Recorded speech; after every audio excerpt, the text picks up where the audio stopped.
I'm going to share 5 little facts about infant sleep to help you stress less and feel calmer and more confident and more empowered in your parenting as you get to know your little one.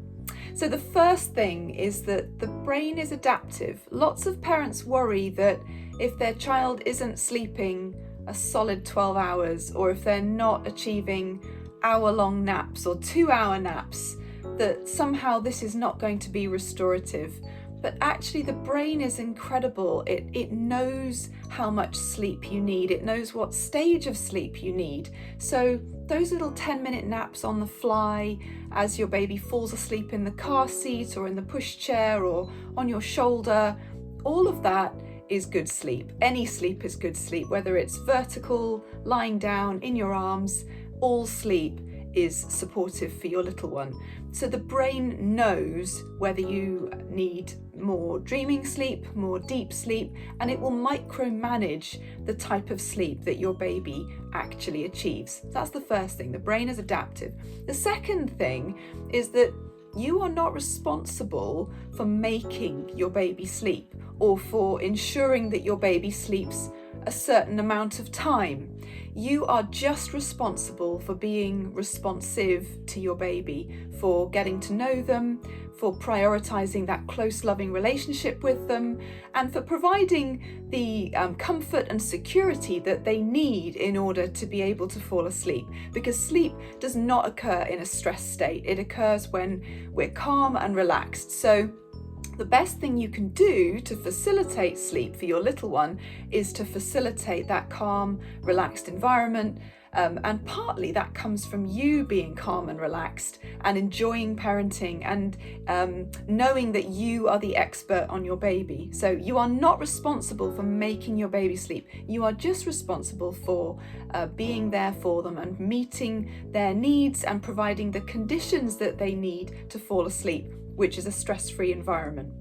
The third thing is that contact naps, cuddle naps, are normal. So when your baby falls asleep in arms, when they can only fall asleep with your close contact and presence, when they need your support to fall asleep at bedtime, if they need to touch you, if they need to be near you, this is normal behaviour. In fact, all mammals prefer to sleep close to another person, another being, whether you're looking at animals in the wild, people around the world.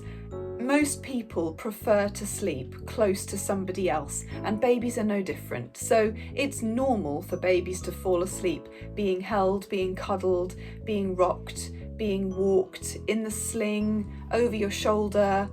All of that is normal. Contact and cuddle naps are completely normal. You are not messing it up if you're doing that. You're perfectly normal, and you can join millions of parents all around the world.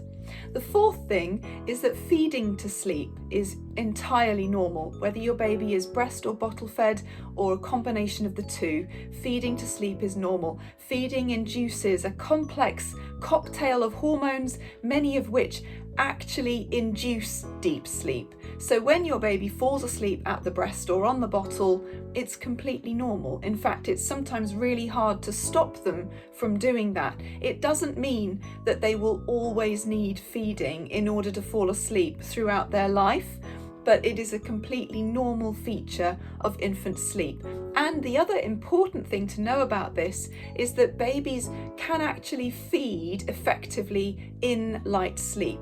So if they're feeding and sleeping at the same time, this counts as sleep. We don't need to count that as awake time. And that's really important, because sometimes if you're using sleep trackers and apps, it will automatically count feeding time as wakefulness. So you can disregard that, because actually the app doesn't know that babies are perfectly capable of achieving sleep during a feed. That's the fourth thing. It's really, really common and normal to feed to sleep. You're not making a rod for your own back. This is not a negative sleep association. It's not a bad habit.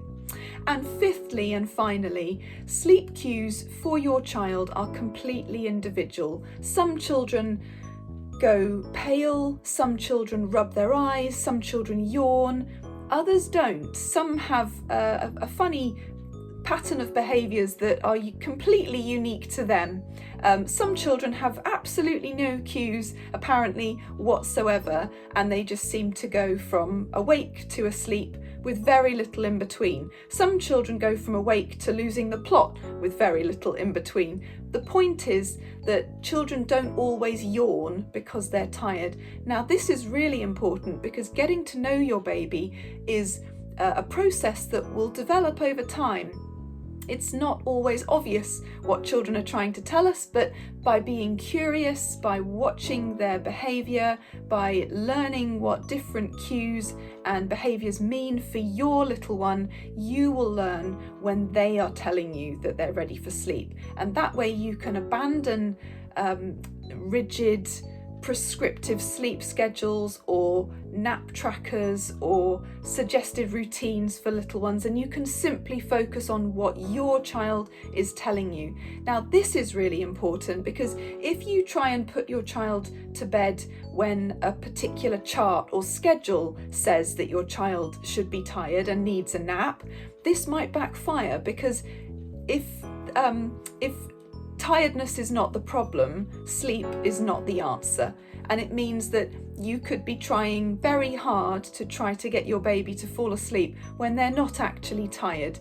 So focus on what your child is telling you through their behaviours, through their signals, through their cues, and you will learn over time what those particular signals and behaviours mean, and then you'll be able to accurately interpret what they're telling you through their behaviour, and you'll be able to support them to fall asleep at a time that works for them and doesn't feel stressful for you.